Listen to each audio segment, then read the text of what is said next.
Hello, everyone, and welcome to the OnlyLandFans show. My name is Kendall Lejeune, and our guest today is Justin Bogard. Justin's company, American Note, educates both new and seasoned investors alike in cutting-edge methods for producing cash flow from properties without actually having to own them. Besides being the co-founder and director of operations at American, Justin is the host of the Be the Bank podcast that shares insights and practical knowledge of owning a real estate note. He was also a contributing author to the Amazon #1 bestseller, Real Estate Without Renters. In 2018, he started a real estate note broadcast that now has thousands of followers and is streamed live every month on the American Note Buyers YouTube channel. Justin is a sought-after speaker and presenter at local, regional, and national real estate events and conferences. He has won case study competitions for performing loans and was also Note Investor of the Year in 2020. He is continually looking for ways to increase his scope of influence, all with the hope of helping as many people as he can create stable financial futures for themselves through the power of savvy real estate investing. Justin, thanks so much for joining us. How are you today? Thank you for having me. I'm doing awesome. I'm here in Fishers, Awesome. Indiana. The weather is good. We got the Indianapolis 500 coming up here in a couple of days, so things are exciting here. Very good. Well, we're so excited to have you. You specialize in an area that we have so many people in the land space very interested about, really excited to talk about notes. So let's just jump right in. Can you tell us a little bit about how did you get into real estate? How did you get into note work?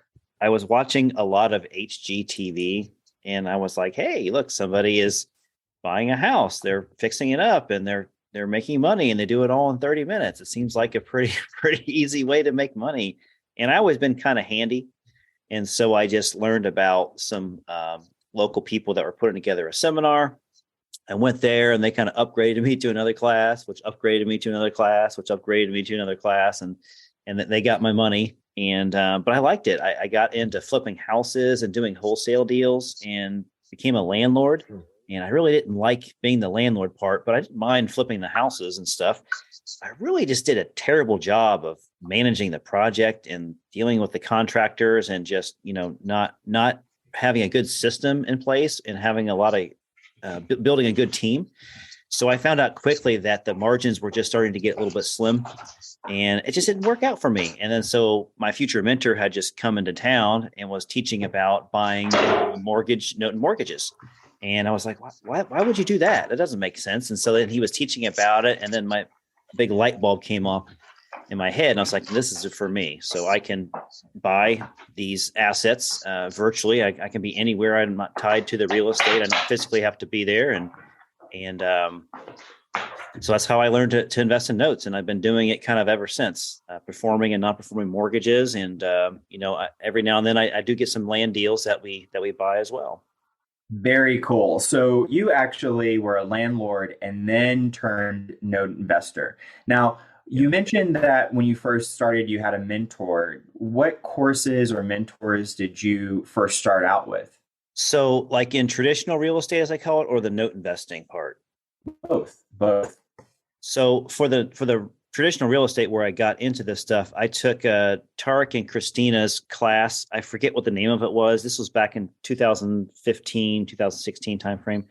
I took that class and I learned how to be a flipper and a wholesaler and a landlord. Eventually, a guy named Eddie Speed came to town. It was close to where you live here in Texas. He's out of Dallas, and he had his one of his people there teaching about note investing, and they have a program called Note School, and that's kind of where I cut my teeth in the note investing world. And he is my mentor, along with a couple other people, a part of that program as well. That's fantastic. And so, can you talk to us a little bit about what your first land deal looked like? So my first land deal was a sucker deal where I was the sucker because I had not been investing in anything very long. And so I got some, what I like to say, which is, to me, it's funny. I got some swampland in Florida. So I went to, it's near Fort Myers, Lehigh Acres. I bought a parcel in there, and I just did it with a small balance IRA, and I bought it. It's the first one that I bought in my IRA. First anything I really did with my IRA for real estate investing. And I bought it, and I didn't really know what I was going to do with it. And I was like, okay, I just let it sit here, right? And they were saying, yeah, you can let it sit there. You can wait a couple of years. Maybe you can double your money, whatever. So I kind of bought it, and really nothing was happening in the area.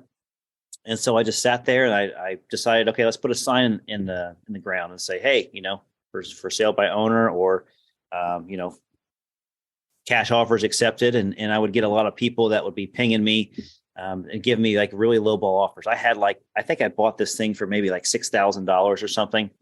And then I was getting like these $500,000 offers from local people there in Florida. And I was like, okay, well, they obviously know something, like what's going on here. And then another year went by, and I kind of forgot about it. And then I kind of put my real estate note investing hat on. I said, Justin, what the heck are you doing? You teach about seller financing all the time, but you're not even trying to do it yourself with this piece of land. Because it's such a small account that I never even thought about it after I had this. So I ended up just doing a Facebook marketplace post to a local area, and I said, hey, for sale by owner, deserving buyer, larger down payment, I'll carry the terms back. Here's your monthly payment. In 4 years, you pay me off. So I found somebody, and they gave me $1,000 down. So I'm already, only 5,000 into this deal. And then I have a note for $6,000. So I got a little bit of spread there. And then I kept it for about 5 or 6 payments. I ended up selling it to a friend of mine that was looking to make some passive income in their retirement account. And so I ended up making $1,000 on it when I was actually supposed to probably lose about $2,000 on it, selling it for cash. So that's kind of my land story. Went from could have been really bad to I turned out okay. Yeah, that's fantastic. So for those who might not be familiar who are listening, can you explain the concept of exactly what is a note and how does it work in detail? Right. So a note is just a promise to pay. You can put a note on anything. You can put it on, your phone if you want. You can put on anything that has value, and somebody wants to sell it to you. You can sell it on a contract. That's literally where the word land contract comes from. You guys have probably all heard that word. So that is just where the debt person that has the debt, me, I need to pay somebody, you, the lender, and then I'm paying you in an installment sale. And every time I make a payment, I gain equity. And so eventually I pay you the entirety of what I owe you, and then you transfer the deed over to me. And that's kind of how a land contract works. Right. So in the land business, the word land contract is very commonly used. In the single family and multifamily and the traditional real property, real estate world, when you have property on the land, we call that a note and mortgage or note and deed of trust. You can still use those instruments on land. It's just most people kind of do a land contract with land and note and deed of trust and note and mortgage, depending on what state you're in. In your state, in Texas, it's note and deed of trust. You probably hear that often. In my state, I'm a mortgage state, so we call it note and mortgage. So the mortgage or the deed of trust is the security that says, hey, Mr. and Mrs. Lender, this paper we're going to record with the county, and it says that if Justin doesn't pay Kendall what he is owed, the default for me is Kendall gets to take my property via foreclosure. And so that's why you have 2 papers. You have a note, and you have deed of trust for you or mortgage for me.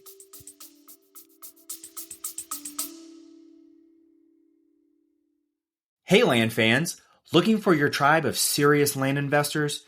Join thousands of your fellow land lovers in the OnlyLandFans Facebook group. We're talking real deals, expert strategies, and game-changing connections you won't find anywhere else. This isn't just another real estate group. This is the community where land investors come to level up.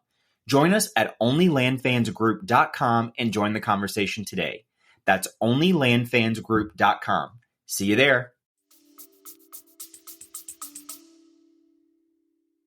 Excellent. And so if someone is, used to the flip model where they, buy cheap and sell high, for example, or buy discounted and sell high, or sell at retail, can you talk a little bit about how a note would differ from that strategy and what it looks like on the investment side from a return perspective?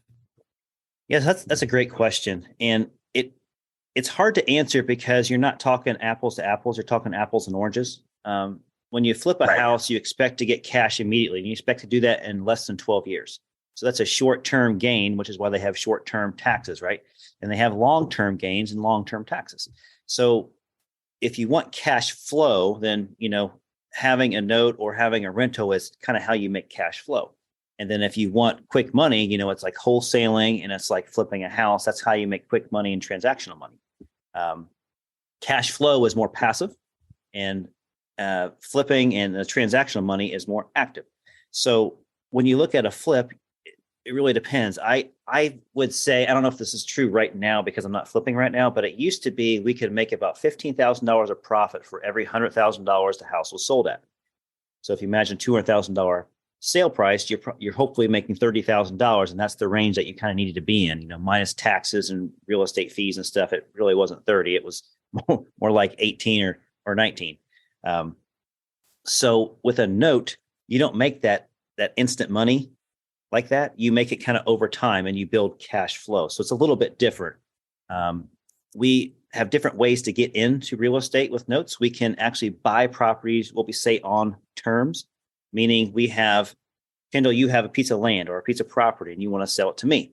And then you say, hey, Justin, here you go. Here's the offer for it. It's $50,000. I'm like, okay, great. Look, I can't give you 50 because I don't have 50. I can't go to the bank because of this, that, and the other, but I can give you $10,000 down, Kendall. But would you carry the $40,000 back as a note? And then I owe you and I'll just pay you like the bank over time. You say, okay, yeah, that works. I'll take $400 payments every month for the next, 15 years or so. And then boom, I paid you off and you put an interest rate on it. And that's kind of how it works. So it's tough to answer the question how they are different. It all depends on the investor if they want long-term cash flow or they want a short-term transactional gain.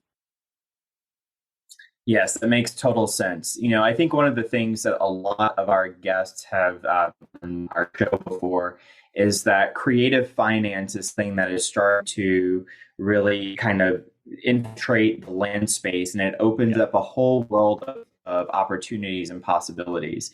And so, are there any instances that you can recall, or maybe case studies that maybe not exactly land, but it could relate to the land space, in which working a note deal, having a note investment has really worked to structure the deal or hold the deal together or something?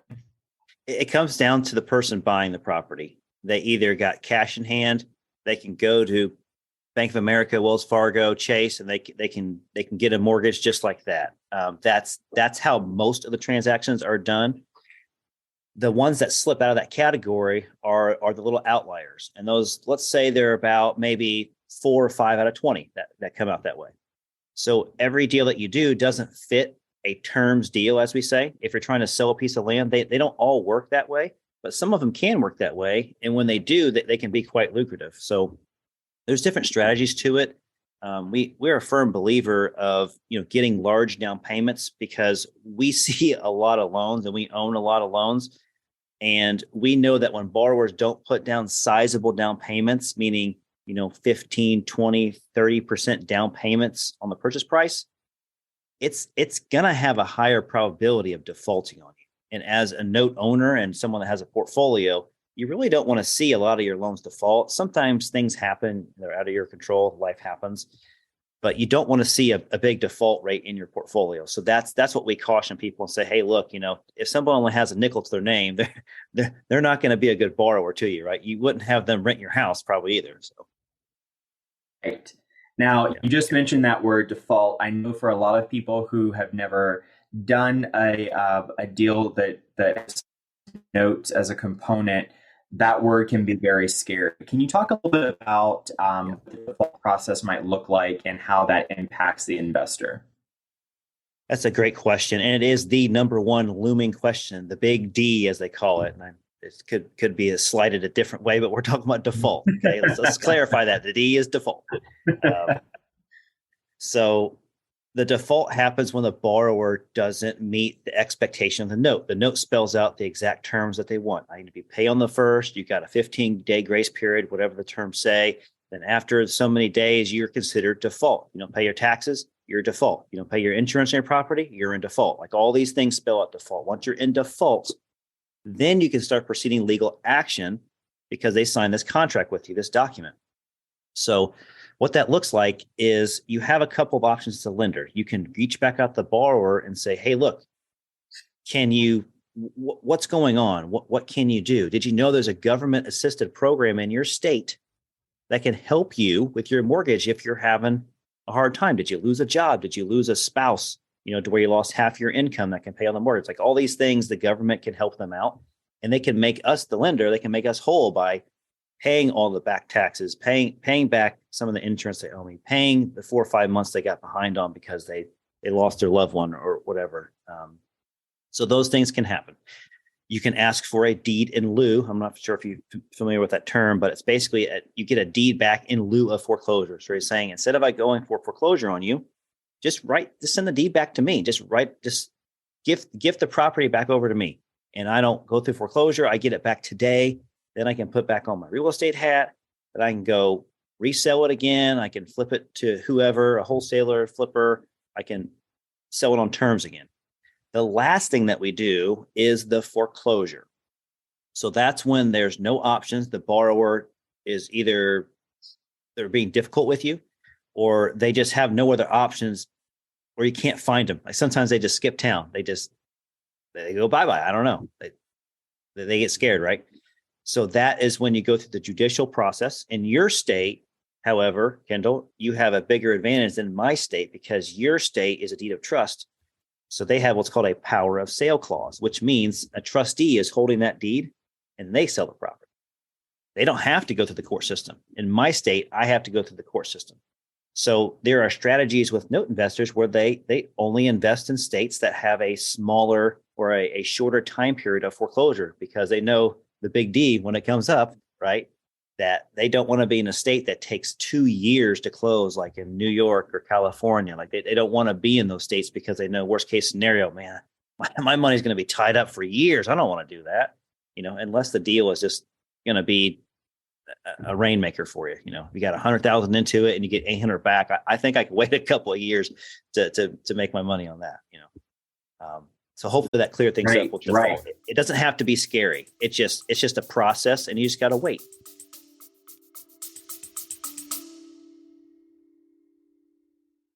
Listen up, land fans. This is huge. We're bringing you the one and only Pace Morby, star of A&E's triple-digit flip and the mastermind behind $450 million in real estate deals.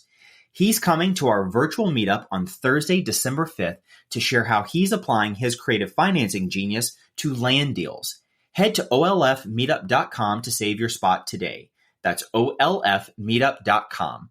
This is the kind of opportunity that changes everything. Just wait it out. Interesting. And so, if someone's listening to this and they say, well, I've heard about investing in notes. I've heard of that term, investing in notes, but I don't want to, go find a property, to have a property and try to sell it and create a note that way. What's the most passive way that someone can actually invest in notes? Most passive way is to invest in notes without investing in notes, which means it's like a fund. So we happen to manage a fund as well. So we have a private debt fund. And so that is a way that people can be, the bank still. You're still receiving passive income. You don't have to have any knowledge of what to do because you're not in operations. That's a really passive way. Owning a note can be passive, but you also have to be a little bit active as well because you have to engage in the process a little bit, at least set it up to where you can set it and forget it. And it's just money coming like in your retirement account or, in your LLC. And that's kind of, I don't know if that answers your question, but. Yeah, absolutely. No, that was right on. And so let's say that someone is interested in investing in one of these types of funds. They want to invest in notes, but they want to be hands off. How do they get started? Where do they go for that kind of thing? It's really, they have to educate themselves first. And there's no encyclopedia that says, hey, stop here at A and B funds at my website and then go to step 2, then step 3. There's no roadmap for them. It's just you have to kind of learn this stuff by doing your own research and going to places that are reputable and talking to people in your local community that are like me, like a note investor. Like, hey, who do you know? Where do you get education from? How can I learn more about this? I can tell you I have a ton of free content online, but so do 1,000 other people, right, about note investing. So you just have to familiarize yourself with the process and talk to people that actually do the business, so you can get comfortable and say, are you a player, or are you an investor, a donator? Are you donating to someone that can do all the work for you, or do you want to be actively involved and do it yourself? And if both answers are fine, you just have to discover who are you. Right. Who are you, and then lean into that, right? Yeah. Just like in land, when you guys buy land, I'm sure you guys raise money as well, and you're actively doing it, or you're actively participating as the lender in the situation where someone's doing all the work and you're benefiting from the passivity of that. Absolutely. That's fantastic. Now, how have you seen the landscape of real estate note investing change since you started in the industry? So when I started, non-performing loans were really popular, and they were everywhere. You could buy non-performing loans. I'm not kidding you. What we call 20 cents on the dollar, meaning the property value is 100,000 and you can buy this note for 20,000. Wow. It was that ridiculous. Now there's nothing like that today. This was because of the rainfall of the real estate debacle, as I call it, in 08, 09. So all these foreclosures just came rushing to the courthouses. Okay. And there was about, on average, honestly, at the peak of it for about a year, there was about 250,000 foreclosures every month. Can you imagine that? 250,000 across the country of foreclosures every month. There's leftover inventory. Nobody could buy it all. Not even Blackstone, not even the big Wall Street firms. They couldn't buy it all. It was so much of it. That's how bad it was. Crazy. So that lingered into 12, 13, 14, 15, 16, 17, 18. Then we started to see things. People had already bought them all. And so a lot of the funds had to recycle through all those non-performing notes and those reperforming notes that they created from non-performing notes. And so the inventory after I started to dwindle as far as finding really sweet deals, as I call them. And so nowadays it's challenging to find deals, because you kind of got to know somebody in the business to find deals and to create your own deals. So what's different today and back then is probably that the inventory isn't as plentiful as it was. And a lot of people go for the low hanging fruit, as you know, in any business. They want the path of least resistance. But we're the opposite of that. We go against the grain, and we actually harvest our own inventory. And we don't have a problem finding inventory, but of course we take a more challenging road to get to it. So our road is a squiggly line and over a mountain and through the woods, right? And someone else might just take, just a straight shot over to the low hanging fruit. That's kind of what it is today. So we're seeing non-performing loans get bogged up in the pipeline a little bit. So they're slowly getting released, and we might see a bigger release coming up soon, but it's not going to be anything like it was, 10 years ago. Right. Now you mentioned what we might see coming up soon. Can you go a little bit more into detail? What do you think the future looks like in the space? Well, if you're in an apartment syndication, I would get out now. The writing is on the wall with apartment syndications. I would not be in an apartment syndication right now. A lot of those syndicators are bailing out because they're overpromising what their returns are to their investors, and they're not able to get anywhere close to what they're promising. And some of them are even starting debt funds like what we have. So number one, the commercial space is just getting hit hard, and it's going to get hit even worse. And we feel like the opportunity is going to be great for a lot of people to get into non-performing commercial loans about a year from now, next year around this time.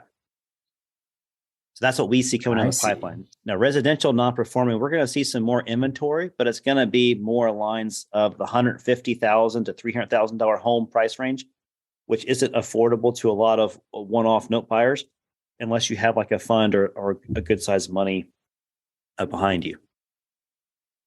So for land's always good, right? There's no bad economic time for land. It's just, where are you buying it and what are you doing with it? So the guys that do a lot of terms and note financing on land, they'll typically buy bigger parcels and then chop them up and sell them one at a time, which Texas is a huge state for that. Yes. Now, knowing what you know about land, knowing what you know about notes, what do you think is the largest opportunity for a land investor to sort of harness that power of notes as a tool, as an investing tool, to be able to grow the business? So that what I know from other land businesses and the land guys is that you're able to buy these things pretty cheap sometimes. And I'll even throw out $500 to $1,000. Sometimes you can buy these things for just ridiculous prices. If you can resell them with larger down payments and get all of your money back, plus put some more in your pocket, and then have that passive income coming in from the rest of the note, that is a very lucrative business model right there. So let's say you pay $1,000 for the piece of land, you resell it for, I don't know, $8,000, and you get, $1,200, $1,500 down, and then you finance the other $6,000. I mean, that's a look. If you can do that 25 times in a year, all that passive income coming in, you don't have to work nearly as hard in year 3. You can start retiring early. Absolutely. That is a lucrative way for land folks to get involved with that. That's fantastic. Now, let me ask you, what do you think no one is, or not enough people are talking about in the note investing space that we should be talking about? I think they need to be talking more about creating a very secure note and a very good situation for the borrower. As we say, just in business in general, a loyal customer is a profitable customer. So it doesn't translate that much differently to a borrower. If you make sure your borrower is set up for success, they're going to continue to pay you like clockwork throughout the entirety of that loan until they decide to sell the land or the property or refinance out of it. Now, how do you do that? Well, you've got to underwrite them. You've got to look at their income. You got to look at their expenses and their debt. You can actually send them to a third-party underwriter to have them go through that and be like, yep, they can afford it with their income. Because land, this isn't their primary residence, right? This is either an investment property for them or something they want to do for fun. That's kind of their place to go shooting guns or ride four-wheelers or whatever it is they do on the land, right? Go camping on it. So we know that they have a primary residence, but do they have enough money left over to pay for this, right? So you want to make sure they can afford it. Yeah, that is fantastic. That's really, really good insight. Now, what has been one of the biggest surprises for you on your note investing journey so far? It's been I don't mean this as a disrespect. I mean this as the unsophisticated novice person that's trying to be a note investor that doesn't have the proper knowledge or the mentorship on what the do's and don'ts are. I've seen a lot of loans created that are really bad for a lender, meaning like 0 down, 0% interest, deferring payments, writing them on land contracts when they really should be done like on a note and mortgage, not having a title policy, not doing a proper closing with it, drafting it off of LegalZoom instead of going to an attorney. I see a lot of that stuff out there, and it just breaks my heart. It's because I can't buy it from them at the price that they want me to buy it from them because I have to fix a lot of that stuff, which costs me money. So that is the stuff that I see that I wish that people had just had more education on, saying, hey, if you make some tweaks here, if you just spend a little bit more money up front, you're going to have a really secure note that you can either keep for yourself long-term or you can sell it to somebody like me or another note business. That's a really good piece of advice. So from a note buyer's perspective, let's say that, we have people here that are listening that want to, or they have created notes, or they want to create notes on a piece of land, and that they want to turn around and sell that note. What do you look for as a note buyer in terms of this is a deal that I would want to invest in, or this is a note that I would? So the traditional note guys don't do a lot of land, don't buy a lot of land themselves. They may create notes on land or buy notes on land, but they don't, that's not our forte. Our forte is real property. And so we know comps pretty well. So we know the risk going into it. If I had to take the property back, how much can I get out of it tomorrow and not have to futz with it? With land, we don't know that as well as you guys do, right? So we have to mitigate our risk by lowering our price point to buy land deals. So it has to do with a lot of different factors. So you want to make sure you have, a good interest rate. You want to have, like we talked about before, a large down payment. You want to make sure the borrower's underwritten so we understand, can they afford it? You want to make sure that, you got a title policy so we know that there's no true liens and encumbrances on that property, and getting a loan policy so that we know the loan's in the first position. We want to make sure the taxes are being paid. We don't have to worry about insurance on raw land, right? Because there's nothing to insure, right? That's one thing. So that in itself is raising the value of that paper to where I can pay more money for it. Now, what is that price? There's a lot of factors that would depend on it. So let's just say the best case scenario is really getting like a 25% down payment. So let's say if you sell something for 10 grand, you want to get $2,500 down payment. And then what do we have left? We got $7,500 left as a note. And then on that note, we might pay like, $5,000 for it or something if it was done right at the closing table. Now, why would we take so much money off the top of the note? Well, we don't have proof of concept from the borrower.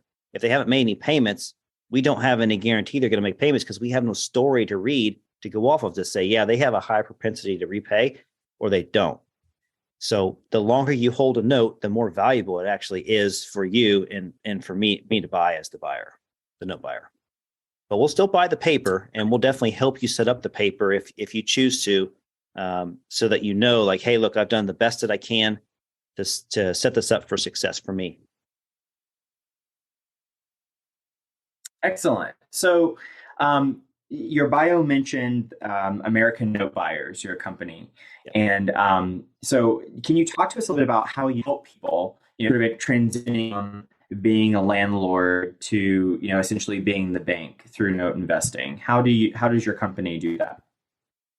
So we just have a lot of educational material. We have a YouTube channel that has a ton of videos. We do a podcast that comes out every other week called Be the Bank. We have a monthly broadcast that's more educational. That's like a live YouTube/Facebook stream that we go over like case studies and talking about that stuff.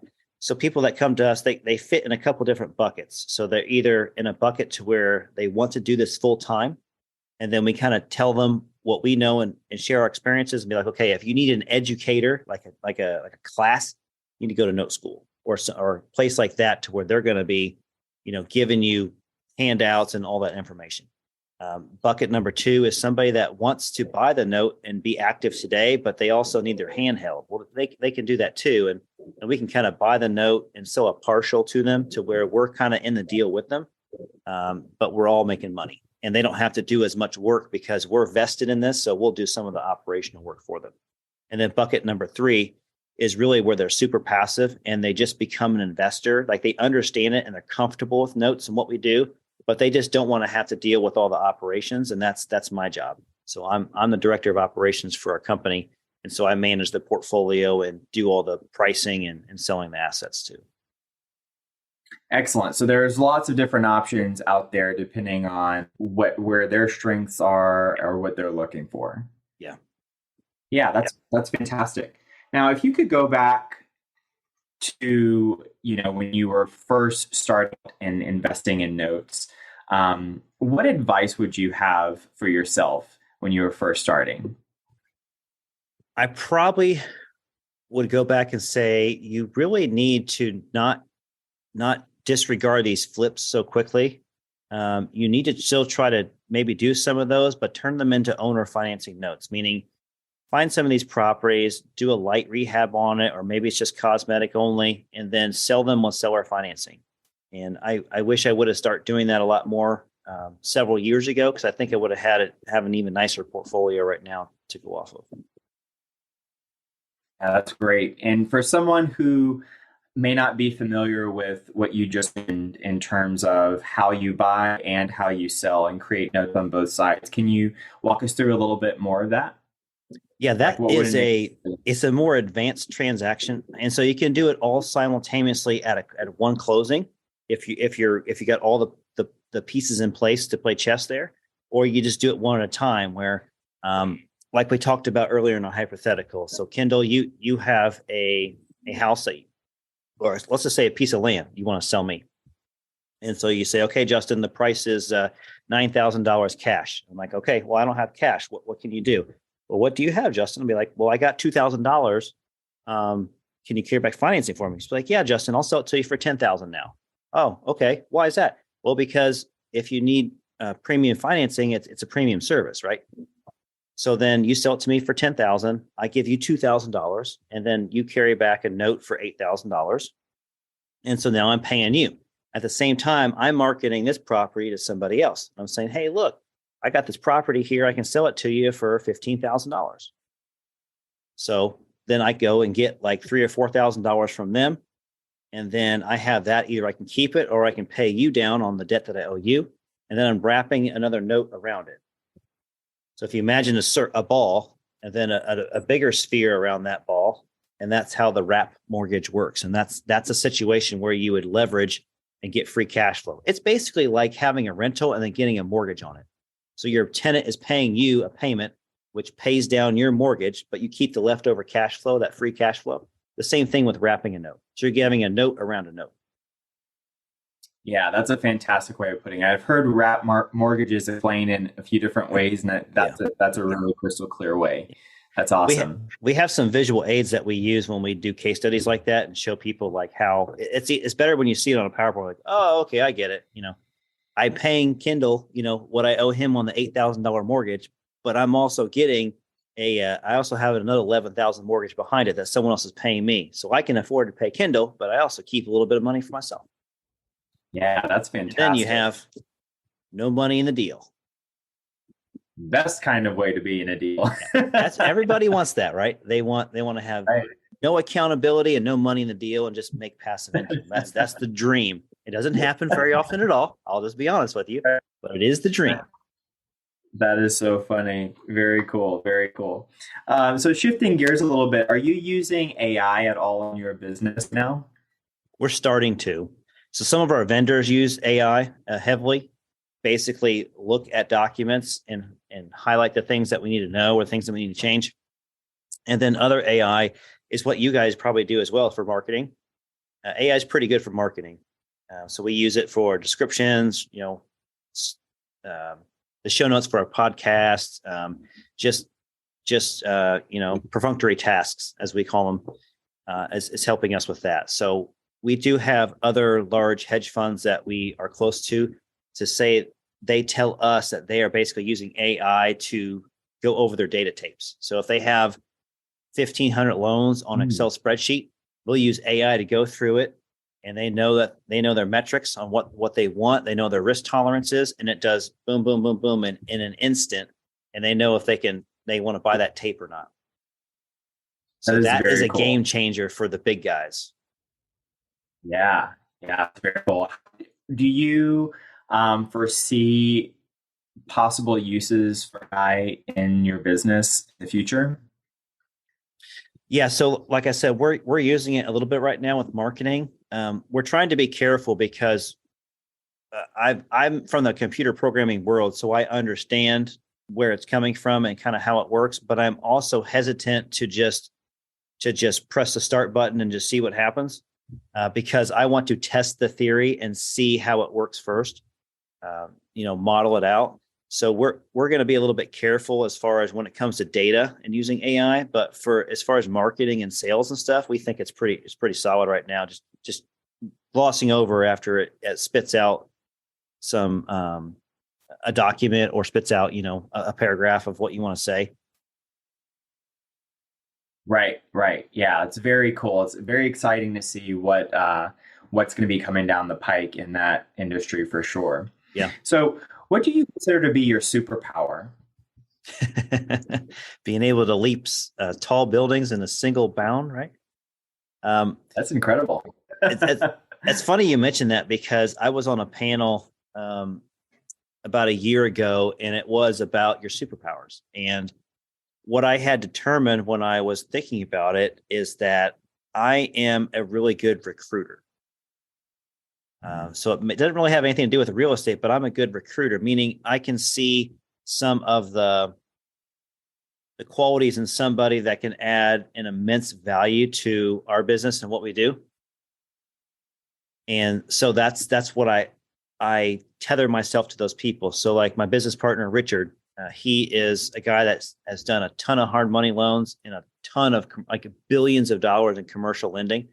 And so he was a huge value add to the company. So that's why we formed the company together, American Note Buyer. So we were individually had our own companies, and then we decided to put those aside and start this business and manage a real estate fund as well. So that was a huge add. You know, we found a fractional CFO that we use, and we got other people in like the IT field that help us develop software, proprietary software for what we do. It's just, I feel like I'm a really good recruit for that stuff. I do have a keen eye for a deal in specifically the note space. I'm not going to say I can do any real estate deal, but in the note space, I have really good insight and gut instincts on if a deal is going to be what we want or not. And I have a pretty good track record of having that pan out the way that we should. So I think that would be my superpower, is probably recruiting and then looking at a note deal pretty quickly, knowing if it's going to work out for the price that we want to buy it for. That's fantastic. Are there any specific entrepreneurs or influencers in the business space, business owners that you like to follow? Gary V. Mm-hmm. Yeah. He's probably the guy that I would look to if you want to be a leader instead of a boss. I would idolize and mimic exactly what he does and how he talks to his employees and how he treats people. That's a guy that separates himself from other people. He's a true leader and a great guy. I would say, and from my mentor standpoint, in my space, Eddie Speed is the guy at the top of the tower, and that is a guy in the note space that he's done it all, and he's done it all for 40 years, and he's very successful at what he does, and he's also holds you accountable too. So he isn't somebody that'll pat me on the head and say, "Okay, nice job, but you'll do better next time." You know, he'll tell me when I've done something wrong, and which I respect a lot, and is very honest about it. So, in your space, whoever's listening to this, I would say find somebody that's going to hold you accountable and is going to make sure that you're doing what you're supposed to do, because we all need it, really. Absolutely. No, that's fantastic. I'm a big Gary Vee fan too. I really enjoy his for sure. Yeah. And so what is your biggest passion or goal you'd like to achieve at this point in your life? I just want to pay the knowledge forward. I've been very blessed and very fortunate in all the things I've done in real estate, what I call traditional real estate and note investing, that a lot of people have given me some great advice. And I've taken that and I've done what they've said, and I haven't made too many mistakes. I feel like I still make mistakes, but I don't think I make nearly as many as I would if I didn't listen to them. So. Right. Now you mentioned that that you guys do operate a fund for note investing. How do you go about raising money for the fund? It's, whoever's around you. That is the evergreen question, is how to raise private money. It's talked about everywhere I go. There's no direct, easy answer. It's a grind. It's rhythmic. It's a sales thing. It's cyclical. It could take 2 years to get money from somebody. It could take 2 minutes. You never know what it's like. So the best thing to do is just to be honest, to be yourself, and never overpromise and underdeliver. Very good. Very good. Now, we've all heard that money is everywhere. It can be anywhere at all times, so I'll just always be on the lookout for that, always be open to that. So let's say that you are at, I don't know, a dinner or something, and it's not really real estate related. Are you also looking to raise funds just from the people around you? Talking to the cashier where I go to buy food. I'm talking to whoever I feel like I'm sitting next to somebody on an airplane and giving them my business card or my poker chip that has my info on it. Wearing my logos, anywhere that I go, I'm I'm flashing and branding, I guess, my what we do, to where I'm going to find somebody eventually that's going to be interested enough to what I do to get them down the rabbit hole of maybe a drip campaign on an email or text campaign. Just, you have to do it constantly. It isn't like you turn the faucet on and turn the faucet off when you want. It doesn't work that way at all. Right, right. So let's say you're in a situation where you're at the airport and someone strikes up a conversation and asks, "So what do you do?" How do you answer that question? Well, I say I'm in real estate investing, and instead of flipping the house or investing the property, I actually buy the mortgage on the property for the passive income. And they just kind of, and I say just enough for them to kind of be like, but wait, and then I kind of dive into, well, I'm the bank. Why do you think there's the biggest buildings in your downtown city are bank owned, right? There's a bank on every street corner. They have it figured out. This is what I decided to do. I'm passive. I don't have to fix the window. I just go on to all the excuses of that I've had on owning real estate and real property, and be like, I don't have to do any of the work. I don't swing a hammer. I got my calculator on my phone, and that's all I need. I love it. I love that. Just enough to pique their interest. Yeah. Sure. Yeah. Most people want to do it themselves, but after they go through the training and after they get the education, those 10 people that want to do it themselves, 8 of them fall out and be like, I just want to do a deal with you or do a deal with somebody else, meaning they want to partner with us or invest in the fund. That's typically what they want, because they don't have time to do this. This is a full-time job. This is passive income, but it's a full-time job for me, right? Because I'm managing the portfolio. Once you have probably, 5 or 6 loans, it isn't that passive. It starts to become a little bit more active. And once you get a portfolio of 15 to 20 loans, you kind of got to be a little more active in it. And then once you get a 50 loan portfolio, you're probably going to have somebody help you manage it. Right. Now, can you talk a little bit about what are some of those activities that will make it a little bit more active and passive? Like if someone's not listening to this and, well, how hard could it be? Like, what are you doing? It's not rocket science, that's for sure, but it's process. It's a system. It's walking through all the steps. You do due diligence on a land deal. You'll do due diligence on a rental. You'll do due diligence when you buy a personal residence for your own house. You count up how many hours you spend doing that. It's not any different than buying a note. I still have to do due diligence. I have to send somebody out to the property to take pictures. I have to get a title report and analyze it. I may have to send a document to an attorney to make sure that it's a legal enforceable document. I got to make sure I run comps in the area. There's a ton of things that you have to do. Now, it's not like I spend hours and hours on it. But if I'm buying 4 or 5 loans at a time, that's a good chunk of my day tied up on trying to do due diligence on those assets, because I don't want my money going out there and not getting a return for it. So that's where it becomes active. Now, once you buy them and you get them set up with your loan servicer, well, they're kind of set it and forget it. And you just kind of check in on them from time to time. But the first couple of months, you're pretty active. But like us, we're buying and selling. So you can imagine we're constantly doing something. We're acquisition, disposition, raising private capital. So we're a machine. Absolutely. So on the disposition side of note investing, how do you approach dispositions if you want to sell your notes? It's very similar to how you guys would sell land or people would sell real property. You're going on Facebook. You might have a Facebook group you follow, or there's believe it or not, there's tons of note Facebook groups out there. There's platforms where you can sell notes on, just like you can, wholesale deals or the MLS. It's very similar to that. So we are fortunate enough that Richard and I have been in the business long enough that we have a real good following, and people are always asking us for deals. So we don't have an issue selling deals. We spend most of our time lead generation with either raising private capital or finding more inventory to buy. I see. And how do you go about finding more inventory to buy on the note investing side?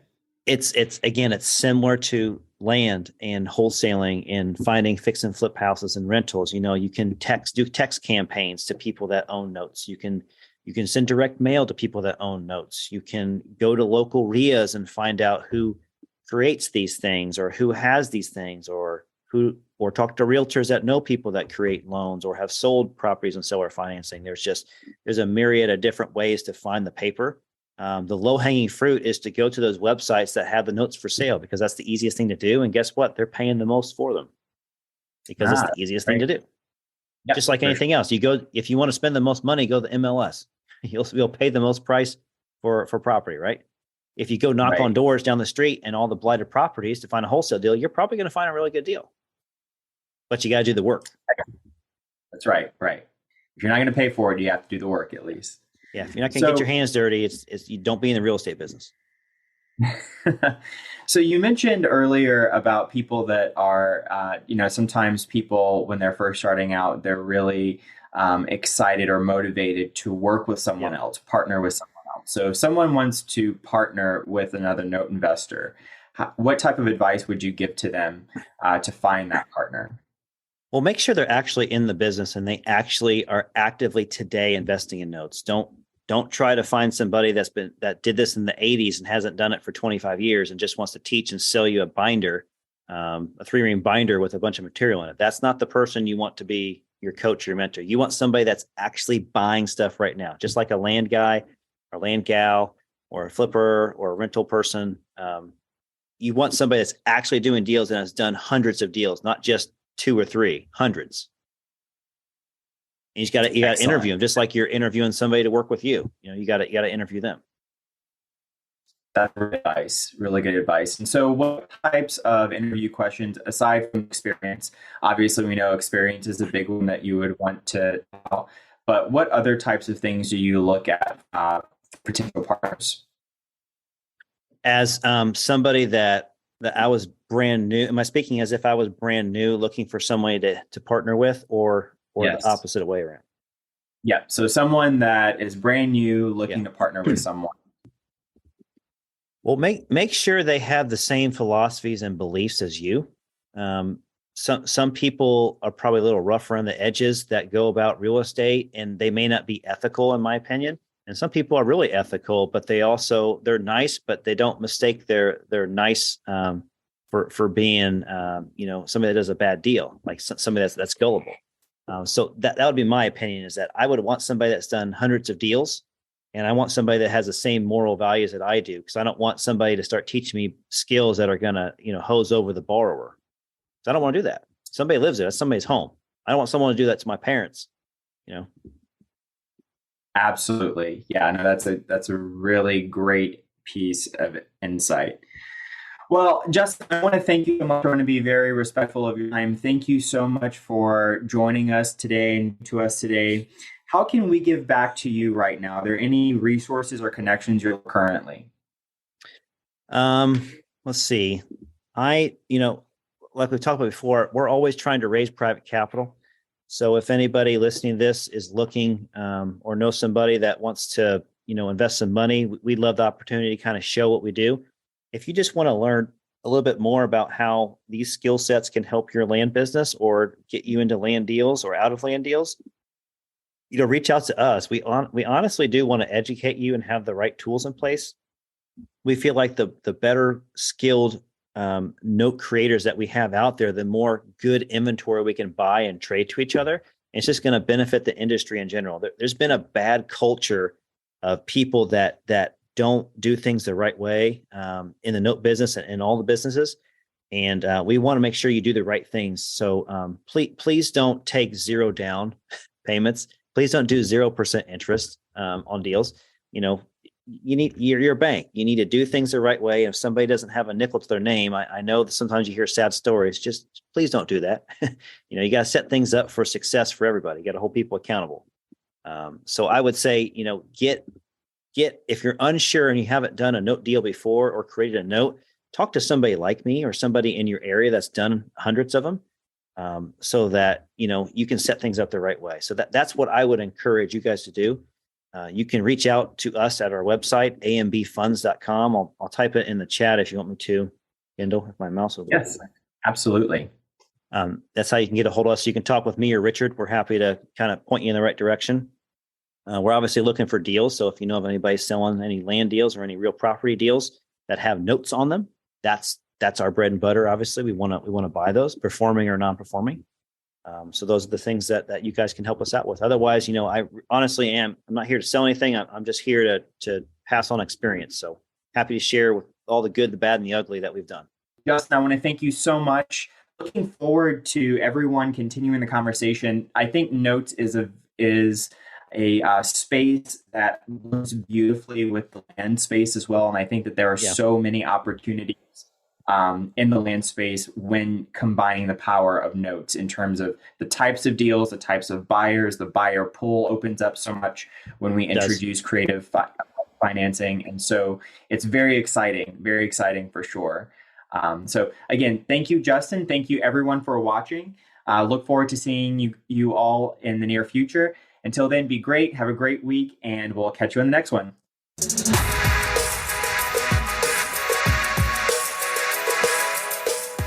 If you're interested in hearing from other 7-figure land flippers about how they've started and run their businesses, then join us at OnlyLandFans.com.